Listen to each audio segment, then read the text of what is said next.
Welcome to the Masculine Psychology Podcast, where we answer key questions in dating, relationships, success, and fulfillment, and explore the psychology of masculinity. Now, here's your host, world-renowned therapist and life coach, David Tian. Welcome to the Masculine Psychology Podcast. I'm David Tian, your host. In this episode, we're going to confront the truth about dating gurus. In the last episode, I went over how most dating advice made for men on the internet is actually dangerous. And in this episode, I'm going to be getting into the specifics about dating gurus to save you time and energy, because I know how much information is out there on the internet. And now the challenge isn't getting information. The challenge now is sifting through it all, because you have limited time and energy and attention and willpower and concentration. So you want to get the key to figuring out which information to listen to or to follow. So this episode is going to be exposing the truth about the dating gurus that are dominant online right now. If you follow most of the dating gurus that are dominant online right now, and I use the word guru as a kind of tongue-in-cheek term, if you follow the dominant dating gurus right now, you will be amplifying the fear and insecurity and anxiety in your life without realizing it. And you will be pushing away the possibility of experiencing real love in your life. Almost all the dating gurus online right now, the dominant ones with big followings, are teaching or preaching or sharing or teaching from a place of fear and insecurity and neediness.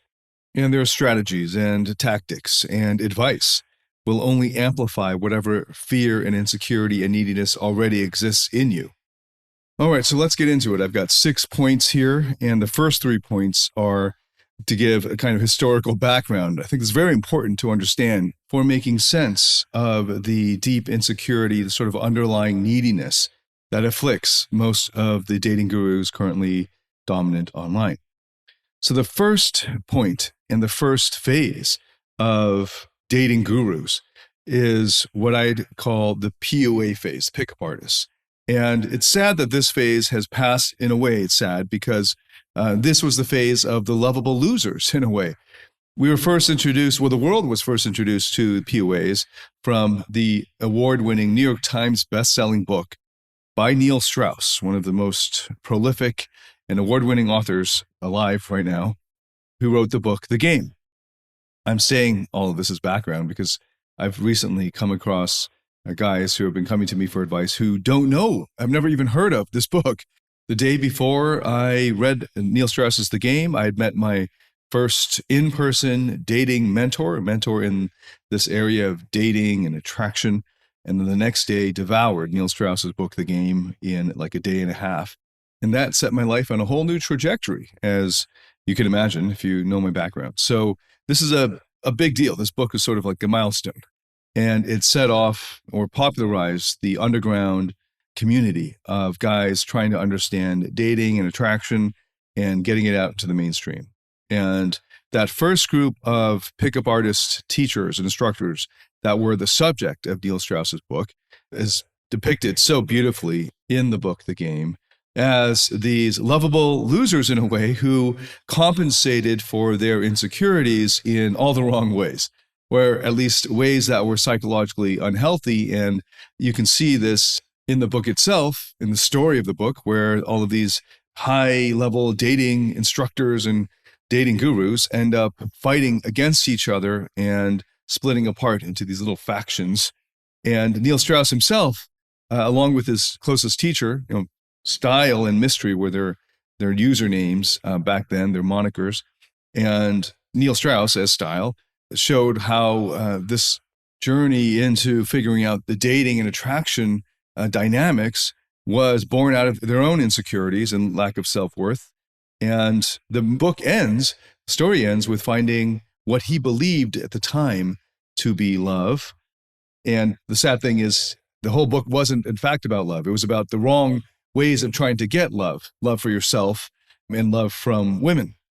And of course, the book itself doesn't teach you how to get love, but it teaches you the wrong ways to do it. And it does it in an incredibly entertaining way. And almost every guy who read the book missed the underlying message.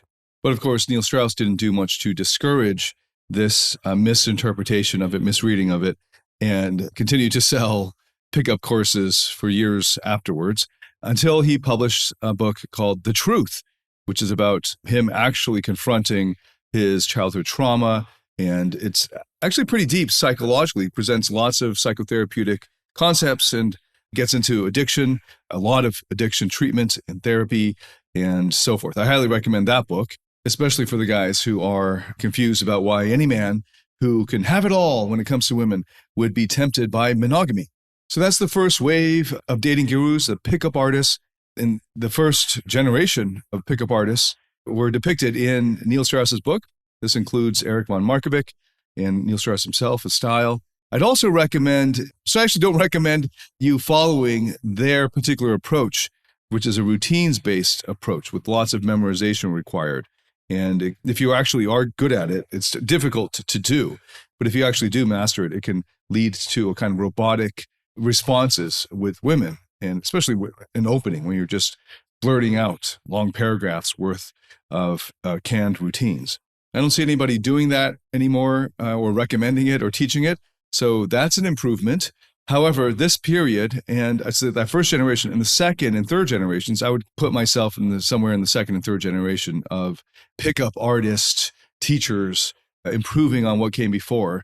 That period from about 2004 or 5, I think it was 2005 when the book came out, until about 2012. I don't know of any, I've not seen any good dating advice or material that I've ever come across that has been any good that I would recommend to any guy that has been published after or put out after 2012. Besides my own material, of course, because I've synthesized hours and hours. I mean, my prime dating skills course, Invincible, is over 35 hours of material, partly because it weaves into it a lot of therapeutic processes. It was about half therapy, half more of a high-level methods and tactics and techniques for dating and best practices for body language and conversation and so on. So if what you're after is the highest quality, most effective dating advice, this is the period to go to, in my opinion. And I'd recommend not only reading The Game, because it's just highly entertaining, but it also gives you a background for it and for what's going on in that period. But the old Swing Cat, Real World Seduction on Framing, Brad P. He's got some innovative openers and just fun ways to approach and see things. And maybe the most sophisticated was this guy named Mihao, who was a friend of Neil and Eric. Way too complex to be workable. But what was interesting to see is these guys are doing it and approaching it like R&D, like research and development. Like they have this theory, they're going to try it out, and they're going to try it out on 30 different approaches, with basically 30 different groups of women that they try out this material on and see how it works. So there's this real life laboratory. That period has mostly gone now. And the dating advice that you find on YouTube and on the internet in general is incredibly dumbed down. It's like as if I'm looking back at the golden age of Brazilian Jiu-Jitsu, where you had black belts constantly grappling with each other, rolling with each other, and you get that footage. And now, let's say the analogy, guys studying BJJ are just freaking out about the fancy moves, and they're all really still white belts. That's what it looks like to me. I have not seen or heard any good dating advice that was made after 2012 that is not just rehashing what came before, except, of course, my own. But I haven't actually put out any new dating advice in terms of tactics or strategies or techniques since about 2016-17, because up to that point, it was about synthesizing the hundreds of hours of material that I had and bringing it down to 35 hours in Invincible. And I know now the guys who go into the bigger courses like Invincible, that is 25 to 35 hours of material, say it's way too much. This is like encyclopedic. I know it seems encyclopedic to you, but this is an abridged version of what I used to teach in my in-person year-long courses. This is just a fraction of what we used to cover. There's so much, because interpersonal dynamics, when you're talking about not just interacting with women, but people and groups of people. And then in terms of breaking down the status stuff, the high status lifestyle stuff, this can, obviously this is life. This is interpersonal, you with another human being dynamics. This can apply at your workplace, and it can apply at school with your, other parents of your kids at school and so on. It applies everywhere. Anytime you're dealing with another human being, including getting free upgrades, and all that, getting better treatment at the top restaurants or bars or whatever. It applies anytime you're dealing with another human being. So in Invincible, I'm bringing it down to the most efficient way of getting it to you, that essential knowledge of the best practices, the practices in terms of dating that have worked the best for myself and my students over the many years. So that's the golden age, I would call it. There's a lot of harmful material in there only if you approach it at the wrong time. If you're not needy and it's fun for you to use these conversational techniques and tell stories in these ways and so on, if this bantering is just fun and it feels natural and you just didn't know how to do it, and then you learned about it and you quickly employed it and it came easily to you and you made it your own, just like any kind of improv comedy or any kind of method acting, you're having fun with it, you're making it your own, it's coming out of a unique expression of you because you're just applying the principles, then there's absolutely nothing wrong with it. If, however, you focus on this before you get into the therapeutic process, then the harm comes from creating a false self. And that's how almost all guys do it. Most guys these days don't even bother with the therapeutic process. They don't even know what it is. And by the way, if you're wondering what it is, that is the subject of almost all the episodes in my podcast series. It's on the therapeutic process. And if you want to go deeper and have me guide you through it, there's a Platinum Partnership, which gives you access to all of the courses in which I lead students through the therapeutic process in different permutations and different ways and applying it to different subject areas. So this first period, the PUAs, they were lovable losers for the most part who just wanted to feel like they're enough, and they're gauging whether they're enough by whether women like them. And many of them just wanted love, as you can see in Neil Strauss's book, The Game. And it opens with the top, quote unquote, pickup artist mystery, Eric von Markovic, being suicidal because a girl basically wasn't giving him validation. And as a result, these lovable losers tried to compensate for their insecurities, their neediness. They compensated for it by taking on narcissistic personality traits, thinking, I'm the 10, I'm the prize, I'm better than you. You, girl, can't hurt me with your rejection because I'm just going to approach it as a video game and you're just an NPC, a non-playing character in the game, and I'm going to gauge my results with women, which is a marker, a metric of how I should feel about myself. I'm going to gauge it based on your response, but you're not really human. You're just a non-playing character in the game that gives me the feedback on whether I'm doing well in the game. And this is a way of protecting their insecurity. And all of this is a way of compensating for their core neediness that they don't actually address. Instead, they're just covering it up and overcompensating for it with pickup artists' methods and tactics and techniques. Now, what's happened to all of these dating gurus from that pickup artist time? Well, I happen to know a lot of them, most of them personally, or maybe one or two steps removed from my own circle. And I can tell you that by and large, they are single still 10 years later, 15 years later, or divorced. And now it's kind of sad because they're all in their 50s, some in their 60s. And they probably have children from women that they knocked up. There are a few who are in what seem like stable marriages, if you were to look at it from the outside or from their personal Instagram accounts, but they've confided in me, and I'm not going to share any of the names, but I've heard many times that they're not having sex. The wife's not giving them any sex. What should I do, David? And there's a natural lack of passion that happens at a certain point in a marriage. And if you don't have the skills to be able to reignite the passion when you need to or when you want to, it will have its natural course. And pickup, the danger about learning pickup is that you think it will actually apply to the relationship. And almost everything that you learn in the pickup world is actually based on a more toxic framework. Not all of it, plenty of techniques, like just fun conversational techniques that are maybe borrowed from improv comedy or something. Those are fun. And just being aware of the social dynamics of power dynamics and status, that helps too, especially in a business setting. But when it comes to a relationship, it actually requires vulnerability. Love requires vulnerability. Love also requires a lot of courage, the courage to be hurt and to withstand it and not run from it or not shield up from it or not put up your guard against it.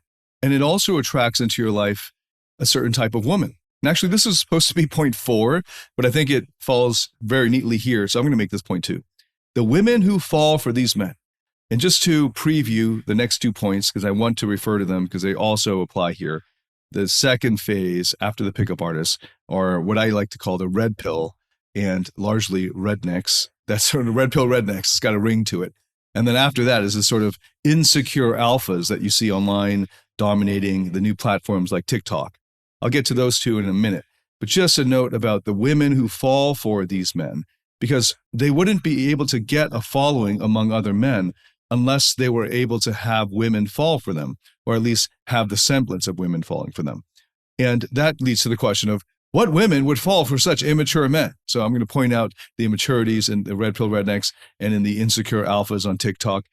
But just before I do that, we can just assume that there's this immaturity. Then what women are actually falling for them?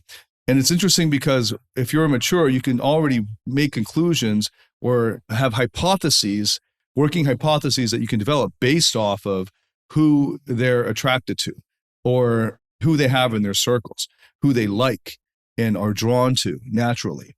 So in this case, sticking with the PUAs, but it applies across the board for all of these dating gurus, the women who fall for them would have to be equally immature, equally or about, or even more immature.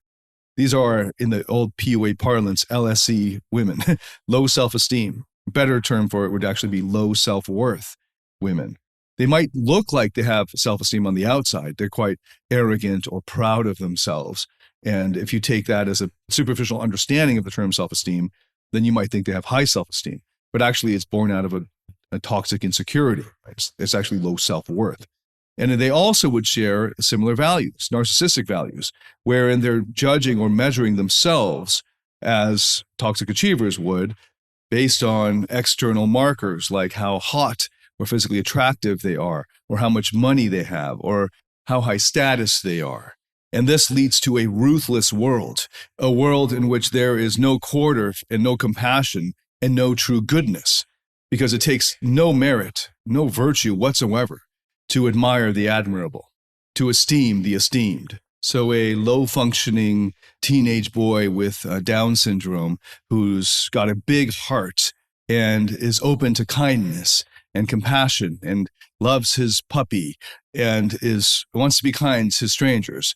On this narcissistic value system, he would be a zero, he'd be a beta, he'd be a loser, and he would not be worthy of love. Hopefully you are as repulsed as I am by a worldview like that. But hopefully you can see that people who have a worldview like that would naturally attract into their lives other people who have similar worldviews, have similar values. And similarly, those who don't, those who prioritize love and compassion and kindness and goodness, moral goodness in the world, would also attract naturally into their lives people with similar values and would repel those who have diametrically opposed values. So in a way, these two groups of people wouldn't really be aware of each other, especially the way the internet and social media silos us through their algorithm.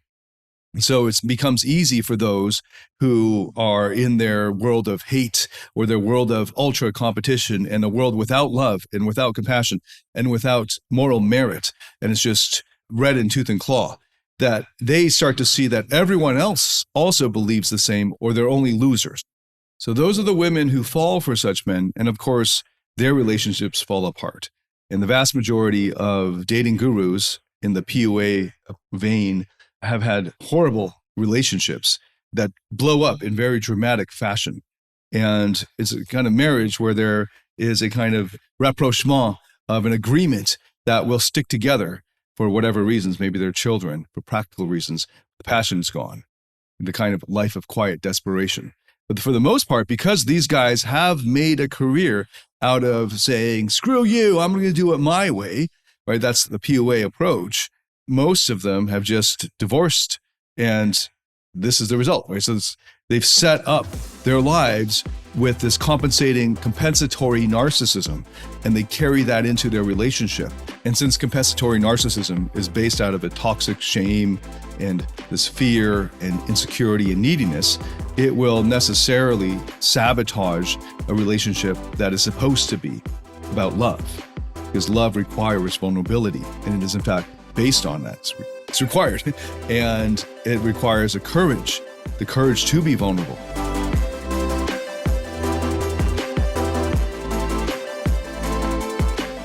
Do you struggle in your interactions with women or in your intimate relationship? Are fear, shame, or neediness sabotaging your relationships or attractiveness?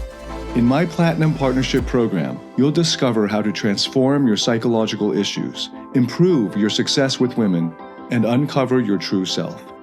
Get access to all my current and future online courses by applying for the Platinum Partnership today at davidtianphd.com/platinum. Okay, so now we get into the third point, which is the second phase, which is what I call the red pill rednecks.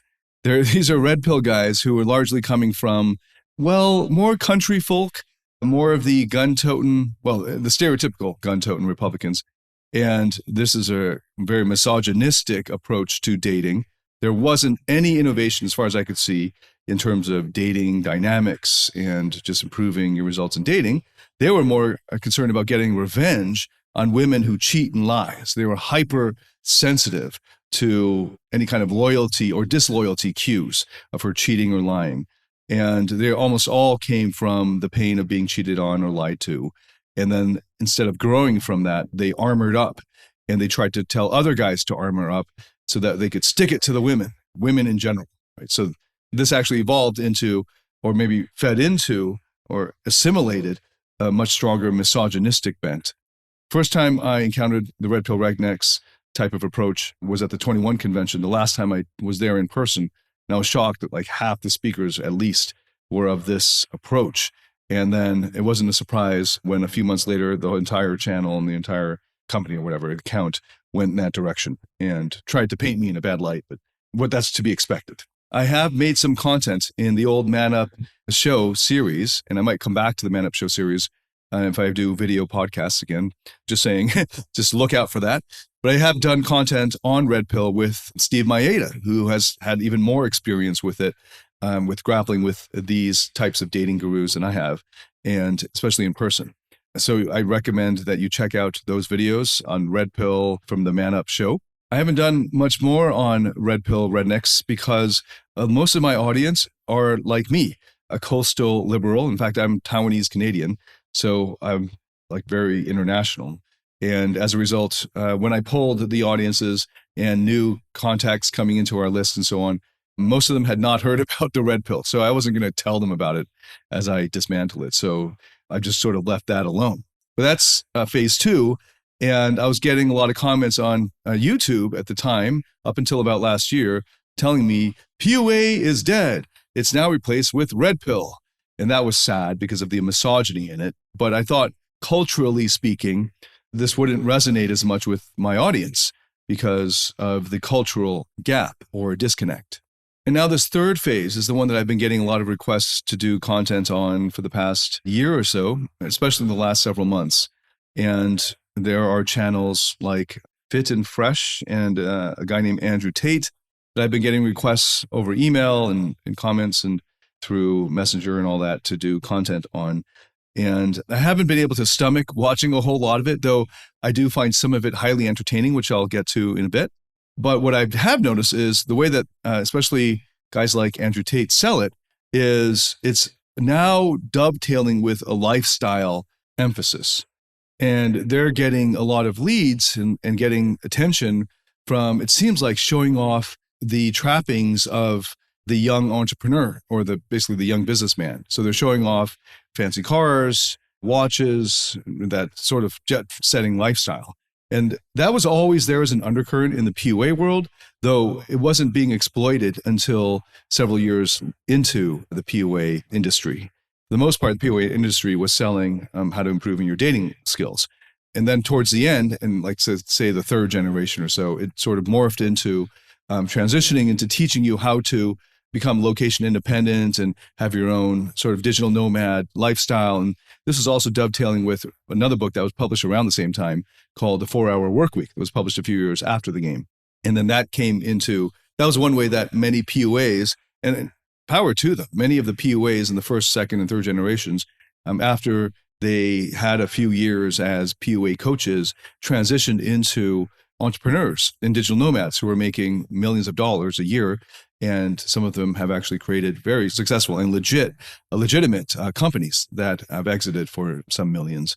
And there were a lot of commonalities between the old PUA world and this type of entrepreneurism. So this whole way of showing off, not just that you can get women, but mostly that you're getting most of the attention through showing off your lifestyle. One well-known example is Dan Bilzerian, who has gone quiet, I think, on Instagram. I haven't seen much from him, though he's published a book. And Dan was doing it as opposed to what I'm seeing from Andrew Tate, doing it in a much more authentic way, in the sense of he wasn't trying to sell you a course on it. And he was just literally just showing his lifestyle. And he did mention, I think in some interview that I saw, that there are tons of guys doing, there's a lot of guys doing this, but he's the only one who's showing it off on Instagram, because most of the guys who are doing it don't want the heat. And that's true, in your clubbing, dating world, especially at the high levels of a pickup artist where you're clubbing professionally 3 or 4 nights a week, you're going to meet the high rollers, and they absolutely do this. And there are plenty of women, like I was saying, the women who fall for them. There are plenty of immature women who just want to live it up and party it up. And they want the perks that come from partying with a rich guy who's going to take care of all the financial part of it. So this is actually nothing new. In fact, the godfather of all of this type of lifestyle is Hugh Hefner, who is far smarter, especially in his voluminous writings on his philosophy of it, especially as the kind of first, the forerunner of this sort of combination of lifestyle and dating success, or success with women, Hugh Hefner. And there's, of course, lots of toxicity in there. It's just, Dan Bilzerian, I don't think, made any bones about being a role model or having guys follow him. He thought it was mostly just doing it for kicks. So it's all kind of sad to see that guys who are looking for dating advice went from really high-level sophisticated approaches, though they were way too impractical. And that was in the pickup world. Most of them were impractical. Plus, they paid no attention to the therapeutic process. So if you adopted even the healthy parts of it, which might be just conversational skills and conversational techniques and that sort of thing, and attitudes around socializing that will help, relax yourself and help you to be more laid back. If you do all that before the therapeutic approach, then that can become toxic. But there's plenty of good advice there if you're coming from the right place. And then the red pill rednecks with their misogyny really threw things off and didn't add anything helpful or useful. And then now you have these insecure, it should be obviously insecure alphas. If you know anything about narcissism and anything about psychotherapy or psychology, it should just be obvious. But I get it if you have a worldview that is the sort of red in tooth and claw. There is no place for love, compassion, or goodness. You don't give a damn about moral goodness. It's just get whatever you can for yourself. You're out for yourself and for your bros, who are also really just only bros as long as they can help you, and all of this self-centered narcissism. And if you're coming from that worldview, the lovable Down syndrome kid who is low functioning but has a big heart, he's got no place in your life or in the world in which you operate. And that's sad, because that means also your inner child, you. And now we're getting to hopefully if you've been following the podcast long enough, you can sense already that deep level of status anxiety among all of these insecure alphas who are trying to overcompensate for their toxic shame and neediness by showing off their cars and their watches and that lifestyle, and showing off about the women that they say that they get and all that. These are all ways of overcompensating for their insecurities. Right? There's nothing wrong, of course, with admiring the engineering of a well-made watch or of a well-made car, but showing it off this extra level is either they're just doing it purely for marketing, in which case that's sleazy in a different way, or they're actually overcompensating for their deep neediness, or both, which is what I think is the case for this new era of insecure alphas that are on TikTok and so forth. And it turns out, as a further point, this is point 5 now out of 6, that Andrew Tate was on Big Brother or some reality TV show. And this is great because it really shows how much this is just based off of getting attention, right? So there's a big divide now in the world in terms of attention between substance and the superficiality of it, sort of like virality. If you can hack virality, then you can have something that has very little substance, but you package it in just the right way that it gets attention. And this is the era of reality TV stars, because that's really what social media is doing for everyone. It gives you the opportunity to turn the camera on yourself and make a show. And going all the way back to that first generation of pickup artists, they would have made for a great reality TV show. And in fact, there were 2 seasons of reality TV show on The Game that was sort of patterned after that. But it's all drama. It's all drama. All of this insecurity, fear, neediness, it doesn't actually create a life of love, happiness, and fulfillment. It creates a life of anxiety, partly because there's so much drama that comes from it, but mostly because you're trying to push away, repress, and suppress the toxic shame that is underlying all of it. And those who are mature can see it from a mile away. And on the one hand, it's fun to see, oh, this guy's entertaining. I mean, these guys, there's no question that watching these guys or reading about them is entertaining, because this is like reality TV. There's drama in it. If you had a reality TV show about a mature couple, it would actually not have much drama in it. And as a result, it probably wouldn't make for very entertaining viewing. And that's the catch-22. I actually think that's part of why some of my content and the way that I've been doing content as a trained academic and a professor has not translated very well in the social media world of ADHD and all that. And I'm getting help with that. I'm working on that, trying to make it punchier and put more stories in it. And we'll see if that works out in the years ahead. But I was more focused on the substance. I was a philosopher who read Aristotle for fun. And I had to learn that most people don't do that. And I had a hard time relating to them. Now, imagine the opposite, where there was like almost no substance, but the person was awesome at the entertainment part. And that's what you're seeing now.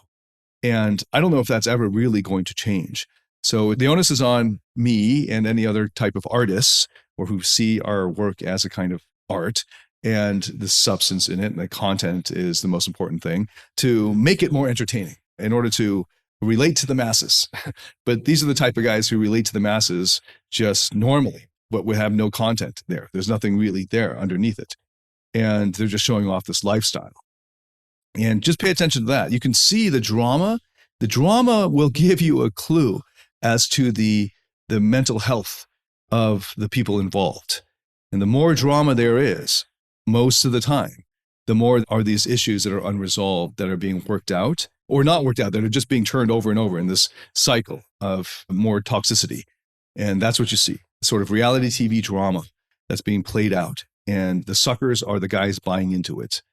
I got to get better at this reality TV drama stuff, man. I think my life is too good. That's the problem. I got to create some drama in it. My wife and I was joking. Her idea is joking around that like we should just get a divorce for fun, and then it'll drive up all these clicks and stuff, and then we'll just bank off that. And it's totally a joke. We're not going to do that. But just because our life is too stable, there's no drama. And that's what happens when you work on your own stuff, when you take responsibility for your own stuff, and you don't live a life out of fear and neediness and insecurity and armoring up and approaching life with your high guard, completely blocking your vision as you just robotically go forward, using a fight analogy, and having this armor up, this guard up, and as a result, not being able to see all the goodness that is out there because you got hurt in the past. And as a result, getting hurt, you got hit in the past. As a result, your guard is just covering everything, and you're just living out of fear, but you're not realizing it. Instead, you're bragging about how good your guard is, when you should really just go hands down into the world and face it with more courage. What's needed is more courage, and what's needed is more love for yourself and for others. And you can't do that when you're armored up. And that's what these dating gurus keep teaching guys on the internet.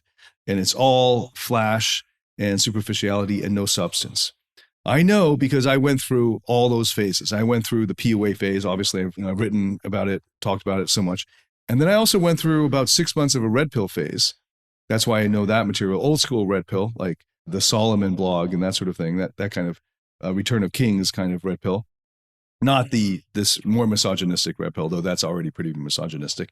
And then I also went through that whole lifestyle thing, the status insecurity and status anxiety of the insecure alphas on TikTok these days. And I also learned about the women who fell for me, that were attracted to me back then. And I realized that that is not a good measure for my own growth. And that is not a good way. It's not a way at all to actually experience unconditional love or happiness or fulfillment or joy in life. It was just a way for two narcissistic vampires, one compensating, which is me in this pairing, and the other who is more of a natural narcissist, feeding off each other. and saying to each other, aren't we the coolest? Aren't we the best? And this is actually just feeding our own and building and feeding into our own narcissism and creating a bigger crash later on. And more drama as a result, lots and lots of drama that as a result of narcissists getting together and creating their own narcissistic bubble and not realizing that outside this bubble, if you drop this guard and you grow this courage to face your shadow and face it with love, not with further repression or hating on it or telling it to go away, but with arms wide open, with an open heart and a chin up and a big smile, coming to it with love and understanding and compassion and appreciation, then your whole lived experience of life changes. In the same universe, the same planet, the same reality, two different worldviews, two completely different results. Which do you want? So I'm going to leave it here. I'm recovering from a head cold, and I just realized as I was listening to this that there's quite a bit of an echo. So I hope to God that our editors can fix that, and I hope it doesn't bother you too much. I also had to stop the recording a bunch of times so I could blow my nose or cough. Hopefully I'll be back to normal. This is when I have a cough or in the morning, I have a much lower voice. So this is more of my natural voice. And then I have to try to keep it up here. But right now I can't. So this is where it's at. Speaking to you while I'm on the road, which makes it challenging, which is why the audio conditions are not ideal. I look forward to welcoming you to the next episode, because their natural question will be, well, if I'm not supposed to be listening to all these dating gurus who are toxic and have just are speaking from their insecurity and neediness and so forth, then what should I follow? Come back to the next episode. I'll be revealing that there. And thank you so much for listening. If this was helpful in any way, please share it with anyone that you think would benefit, and let me know what you think. I'd love to hear your feedback, and I'll look forward to welcoming you in the next episode. Until then, David Tian signing out.